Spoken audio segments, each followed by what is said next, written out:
Persona 5 is a game that's about rebellion. You control a character who's been written off by society on a quest to earn back what was taken from him.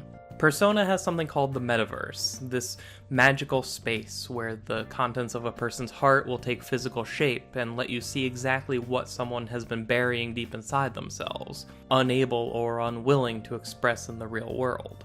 Your only weapon in the Metaverse is your persona, literally an aspect of yourself that you embrace to become stronger. As you fight your way through the Metaverse, your persona becomes stronger and you eventually gain more personas, each representative of another aspect of your personality that will continue to grow and develop the more you use it.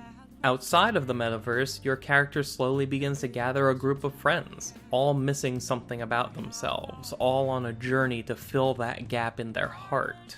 And because of your character's growth in the Metaverse, you've become more able to relate to these people, to understand them and help them with their problems. And when you do, your relationship with them levels up and gives you new abilities that will help you the next time you're fighting in the Metaverse.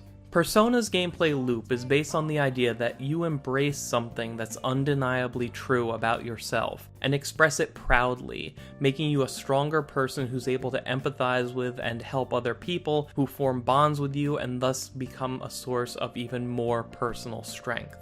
When you fight an opponent in the Metaverse, it's presented as physical combat, but it's really a battle of ideals. Your strength comes from realizing that everyone has value, even if the world gave up on them, and you're almost always opposed by someone who thinks some people are just lesser, and should be happy with what they have, even if it means having nothing or being forgotten.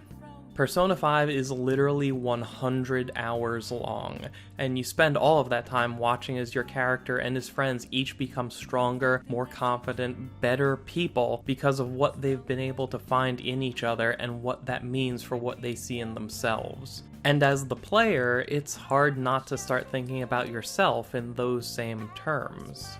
Ever since the first time I played through Persona 4, I've always said that the worst part about being a Persona fan is knowing exactly what your shadow would say.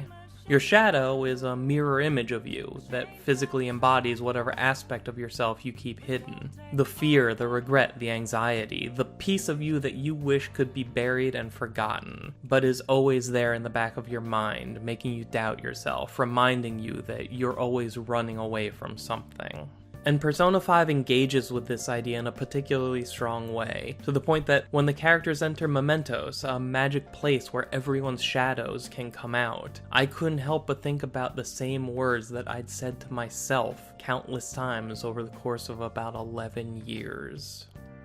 I went to school for art, and had a part-time job as a cashier. After I graduated, I kept on working there, only intending to stay on as long as I had to, thinking I'd quit as soon as I found something in my field. But the job market was rough and would only get worse when Wall Street shit the bed, and I ended up not going anywhere. And what's worse, I stopped drawing. I stopped making any kind of art. I'd always intend to do something after getting home from work, but then I'd be too tired. But hey, that's okay, because a day off is right around the corner. I'll have more than enough time to get back into it. Only by that point, I just want to relax after a long week, but hey, my next day off is in a few days, I can work on a project then. I just kept putting it off out of a lack of energy and a growing apathy, until days became weeks, became months, became probably close to a decade now since I've drawn anything. But you know what? That's okay. We can each count on one hand the number of people we know who went on to make a living actually doing what they majored in. There's nothing wrong with finding a new focus for your life and career, and there's nothing wrong with working retail in general. But even though all of those things are true, I told myself that because I wanted to make myself feel better about where my life was. Because I was stuck working for a bad company and I hated it. I hated having to fight tooth and nail just to use the vacation time I'd earned. I hated the summer and every major holiday, because that's the busy time in retail, where everything bad gets turned up to 11. I hated constantly being surrounded by coworkers who were either lifers who'd been there forever and would likely never leave, or young kids who'd arrive long after me and leave long before me, figuring out their lives in a way I desperately wanted to, before admitting to myself that I was on the path to becoming a lifer. But I couldn't leave. Nobody was hiring, and I had no skills to fall back on, other than the art that I hadn't practiced in years. And whenever I thought about getting back into art again, I wouldn't. I'd feel too ashamed. I'd think about all the time I wasted ignoring my craft, and all the time I spent mindlessly toiling away at a job I never wanted but couldn't replace, and I'd do anything just to not think about any of it. This led me to distance myself from people I graduated with, both high school and college, but especially college. I looked at college graduation as us having the same starting point in the same field, and I could not handle hearing about where their careers went while I never got out from behind that same cash register. I'd go out of my way to avoid the question or change the subject whenever friends or family would bring up the topic of jobs or art, and to this day I don't know that I've even said any of this out loud to the people closest to me, because the worst part of it is acknowledging it, and talking about it forces it to be real. So I would try my best to forget about the world and drown myself in little distractions. TV, comic books, podcasts, video games, YouTube, anything to keep me from having time to think about where my life is or where it could have gone or where it might go. And whenever I'd slip and think about it, I'd always tell myself the same thing. It's not that bad. It's a steady paycheck. It's close to my house. The work isn't terribly hard. It's not like I can just find something else.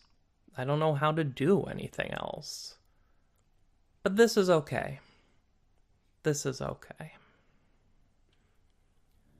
I'd repeat it so often to try and reassure myself that this was good enough, but all it actually did was reinforce my desire to run, to bury my head and not think about any of it, to lock it away and forget that deep down I wasn't happy.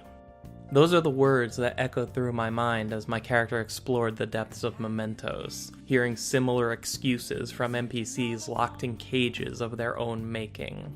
The imagery on display resonated so strongly with my own feelings that until going back and replaying the game, I honestly remembered finding an NPC in one of those cages saying the same thing I'd always told myself. I can confirm that no such NPC exists, but the fact that I thought one did is proof of the strong impact this game had on me.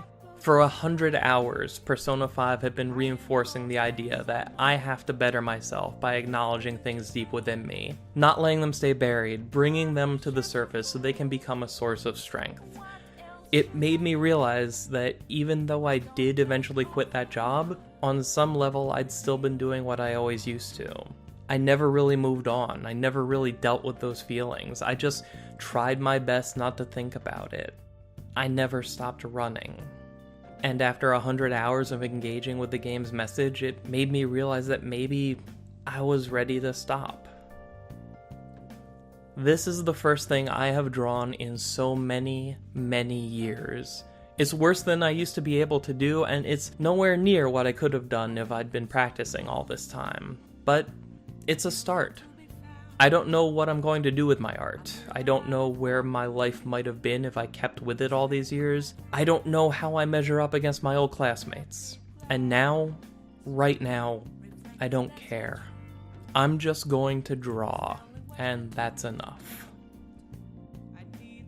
This game helped me realize something about myself, and taught me how to deal with it through an experience I could not have had anywhere else.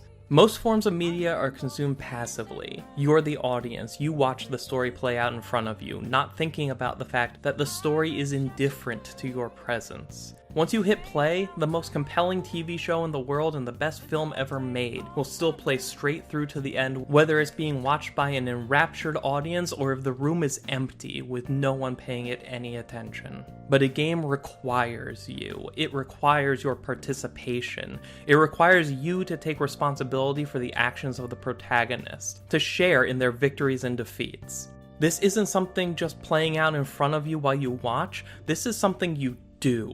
You're not just consuming a story, you're having an experience. You're not just watching a character navigate their world, you're navigating that world for them. No matter how much you might relate to characters you see in books or on film, they'll always be a step removed from you. They'll always be a separate entity from you. The games let their story become your story. And because of what this game had me actively doing for the last 100 hours, I was able to stop running.